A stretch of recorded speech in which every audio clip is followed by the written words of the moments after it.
Hey everyone. So video's a little bit late this week. I just had some stuff going on, had a lot of work to do. So we're coming to you a little bit later than usual. I try to get these out about every 7 days, so I'm running about 10 days right now, because I believe the last one was on June 30th. So this week, there's been some interesting Eagle news. There's been some interesting news around the NFL. Some of that I'm not going to dive into. I'm not into all the controversy and the NFLPA thing and all that. So I'm going to stay away from that. I'll let Mike Florio on PFT continue to deal with those situations. Um, so this week's video, I did hear from one of my very few subscribers. So hopefully, but we are moving forward. We're getting a few more. That maybe I should talk about how I became an Eagles fan because here I am, this older guy talking about Eagles. So my story with that, I'll go into it here in a couple minutes, but I want to outline the rest of the day. We have some sensationalized Eagle news. One of the things that's driving me crazy right now is I guess for clicks, some people are putting out these headlines of, hey, this is happening with the Eagles. And then you watch the video and it's like, no, it's not even speculation. And we've already know that's not going to happen. So those things are kind of bugging me a little bit. But I know that, that's what some people do. And I'm going to try to stay away from sensationalizing things. Um, so the other thing I'm going to talk about then is Eagle news. But first of all, I'm going to spend a few minutes talking about how I became an Eagles fan. I remember I was 5 years old, 6 years old in 1971, right around that age. And I think my mother put the Eagles game on TV just to keep me occupied, keep me out of her hair. Um, we had an old black and white TV and they were playing the Bears, and it was really hard to tell who was who on black and white TV. But I remember watching the game. I don't remember what the outcome was, and I only know from having gone back that the Eagles that season were 3-10-1, so not a very good football team. And it wasn't back then, it wasn't like, you had a team on every single week. You didn't have these big NFL games. What I remember most is Eagle games being called by Pat Summerall and Tom Brookshire, who also had a show on NFL films that I would watch on the weekends. Um, and I believe it was something like Game of the Week or Highlights of the Week, or This Week in Football was one of the titles. And they would go through everything, and so you get to see a little bit of each team. It wasn't like now where you watch a game, then you can sit down and watch 6 hours of highlights right afterwards.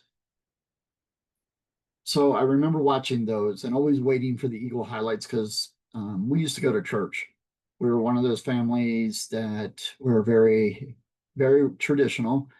And, it started with Sunday school classes at 8:30 in the morning or 9 o'clock, followed by church services and then some sort of thing after church. So many times by the time I would get home, it would only be the end of the Eagles game. And I would have to catch up. So also our school had a closed circuit TV that used to be that used to be a thing. Like I remember, people talk about the Ali Frazier fights and things like that. Um, but you could only watch them on closed circuit TV. So, and unless your family could pay big bucks, you couldn't watch it, or it was, only showed within a casino where the fight was occurring. Then you got the highlights later on the news. Um, so I remember sitting I think I was in like fourth or fifth grade. We had this closed circuit TV channel, like I mentioned, and I got the fortunate thing to read the sports. And um, that's how I got to know more of the Eagles. Roman Gabriel being the quarterback. I can't remember his first name, but Barella was the quarterback after that. And calling, being able to talk about the game, the Eagles winning, losing, what Coach McCormick said. So those of you who are around my age might or older might know who Coach McCormick was to the Eagles. Um, he consequently was fired, and Dick Vermeil was hired. And I remember being all excited. Hey, they got a new coach. Maybe we'll be better. I used to pick up the newspaper, read the sports. So that was the one way my mom could get me to read was, hey, here's the sports section, read it. So, and reading those things, I just became a bigger fan. I'm not sure what happened after that. Like I knew the Eagles went 4-10, and then they were 5-9. And there used to be a monthly sports magazine called Sport Magazine. And my mother allowed me to get a subscription to that because back in those days, you it's kind of funny. That's sort of how you kept up with football, how you kept up with sports in general was these monthly and weeklies and getting Sports Illustrated every week. But the Eagles weren't very good, so they weren't always in Sports Illustrated. But sport carried these things of like, hey, the Eagles are being projected to be an up and coming team under Vermeil. And I remember by the end of his first 2 years, there was something in the article that the Eagles only had about 10 players left out of the original teams used to be 45 back then. 45 players that were on the roster when he took over. But at that time, I also had a really good friend, um, and he invited me to go to Eagles training camp with him and his family. So we went up to Widener University there, just south of Philly, right off of I-95.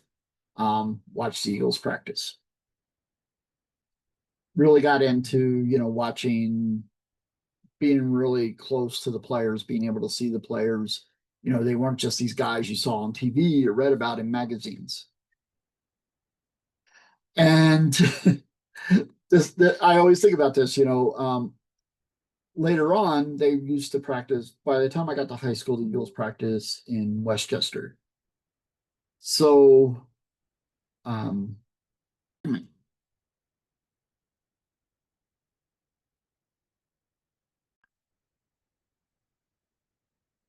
okay, so for our last segment here, we're going to go into some of the news of the week, last 10 days since our last video. One of the things that came out was when Jalen Ramsey was up, free agency, looking to be traded. Everybody thought he was going to the Eagles. Um, I believe I said when that rumor first started on the last video that that was not a Howie move. He wasn't going to bring in somebody that old who's been around, especially not with Mitchell and DeJean and stuff. So I never saw that happening, and he definitely wasn't going to trade for him. If he was a free agent, maybe a 1-year veteran deal, something like that, they may have went that way, but I didn't see him ever trading for Jalen Ramsey. Another thing that's kind of come up is, will the Eagles sign Asante Samuel Jr.? Don't think that's going to happen either. I know he's floating out there as a free agent. I know his dad would probably love him to come to Philly. He often talked about his fondness of being an Eagle, but um, it's been kind of interesting and in the news this past week. I believe I got this from Florio and a couple others, where basically no, it wasn't Florio. It was the guys on the NFL Sirius satellite channel, and what they were talking about was Asante Samuel Sr. had said some very derogatory things about the way the Dolphins are being run. Basically it's the inmates running the asylum there. Coaches don't have much say, and the coaches do have say, but they won't exercise it. So he was saying that that's what's wrong with the Dolphins, and that's why Jalen Ramsey wanted out. Um, However, I don't know how much Jalen Ramsey really wanted discipline from the coaches, because supposedly he was the big guy that pushed Vic Fangio out. Thank God, to the birds. But so I don't know how true that is. But supposedly that's why Jalen Ramsey wanted out now. Um, and so Asante Samuel Sr. saying these things about the Dolphins and how he really doesn't want his son to go there and sign as a free agent. Still wouldn't mind seeing him in Philly. I just don't see that happening, not with the Eagles secondary, not with the trades they've made. I still think they need some help at safety. Um, you know, and that's going to lead me into another conversation here in a little bit. Um, but I don't think they're going to need him at safety. I don't think that they need extra DBs, not expensive veterans, even though I think he could help with some veteran leadership in that secondary. Um, but I just don't see that happening. So I know that I've seen on some of the other Eagle videos, fan videos, that that's a possibility, but I don't really see that happening. Um, DTR status is something I've also seen come up, that he's basically coming out of OTAs, he wasn't getting a lot of reps, didn't look very good, was overthrowing people. But again, it's OTAs. He's brand new. He's learning a new offensive system.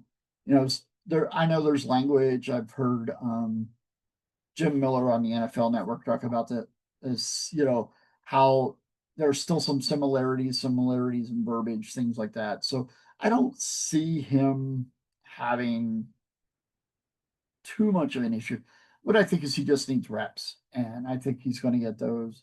I really can't see, Kyle McCord, even though he's a hometown favorite, I still can't see him on the active roster, at least not right away. I still think he's going to end up on the practice squad. Um, I'm still a big fan of his, even if he ends up at number 3. Um, I still liked what he did in college. I liked his leadership in college, and the kids a little. I'm not comparing him to Jalen Hurts. I'm just saying that when he was in college, he knew how to win. And I think we need to give him the benefit of the doubt and the chance to. He's out of that mess in Cleveland, getting a fresh start with the Eagles. That's something that they can work on with him. They actually traded for him. And I think that was also fair to pick it. It gives him a chance to start in Cleveland. But I don't really see that happening either. Flacco was too good a couple seasons ago with the Browns. He was pretty good with Indianapolis. Part of it is he's a statue, can't move around a whole lot. But I really think that DTR, he's in the Philly system. He's going to do okay. What I was talking about earlier with the DBs, I saw an interview with Travis Kelce. He was on Bussin' with the Boys podcast, and somebody asked him, and they're like, "How did you know it was over? How did you know that you guys just weren't going to come back?" And he made the comment that, well, you're always fighting, you're always trying to score, you're always trying to move ahead. He goes, but when I saw them take out all their starting DBs and put in the backups, that's when I knew it was over. And we saw what happened with that. KC scores 3 touchdowns. So that was kind of interesting. Another interesting thing that came up this past week in Eagle News is I've been reading a lot, and it's NBC Philly. I believe he's putting out the list of, and also other videos. Go watch them; they're great. Also helps me come up with stuff for these videos. But anyway, I think that these top 25 players under the age of 25. Well, I know the Eagles have some veterans on the O line, but when you think about how young this team is, especially on defense, isn't their top 25 players under the age of 25 a big chunk of their starters? So I think, at least on defense, I think that's a big thing. Mitchell, Desheen, Jahad Campbell's going to be a starter at some point. And I know Davis and Carter and those guys are right around that age too. So I might come up with my own list on that, but probably not. Another list that I've seen is the top 25 most important Eagles. I would say right across the board, your 22 starters, your long snapper, your punter, and your kicker. There's your 25. What I'm hoping for this year is a better season out of Jake Elliott. for him to be in my top 20, because that makes him one of the most important Eagles this fall. I thought at times he was inconsistent last year. I even heard Barrett Brooks, one of the Eagles, former Eagles, is also now a reporter, talking head, talk about the fact that, that was something that had to get better. Seth Joyner said that on his podcast. That was something that had to get better. But Jake's got ice water in his veins when it comes to the playoffs. So, it was kind of the fact that he got it together, nailed every, had, what was it, 4 extra points, 3 field goals in the Super Bowl, basically led the Eagles in scoring in the Super Bowl because of it. Those are the things that keep kickers around. But I think it might behoove Sirianni to bring somebody in to push him a little bit, or at least somebody he can showcase to another team. Because I've also heard him talk about how great the special team coaches are. So, that might be something that helped the Eagles move forward a little bit. So that's kind of where that stands for this week. I think Mann's going to remain a great punter. We'll have to see what the new guy does at center for long snapping. But the offensive line is pretty intact. I've seen some things there. One of them was on the Eagles video, not on their video, but on their app, talking about the offensive line competition. One of the things that I see there is somebody like Matt Pryor being able to step up and be the starter, since he was with the Eagles before. That's, those are things that I think that are pretty important. They're going to need to settle that right guard position. I really, like I said last week's video, I'm a big Becton fan. I wish the Eagles would have kept Becton. But I think it's great they allowed him to go make his money elsewhere, even though he said he would have liked to have stayed an Eagle.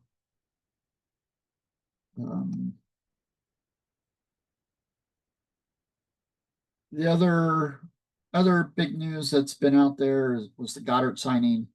And with that, there's, some people were saying he's made out of glass. I've seen going into training camp previews, tight ends, the big thing. We know when healthy, Goddard's one of the best tight ends in the league. Calcaterra is coming on. I think that's still an area that Howie needs to look at moving forward.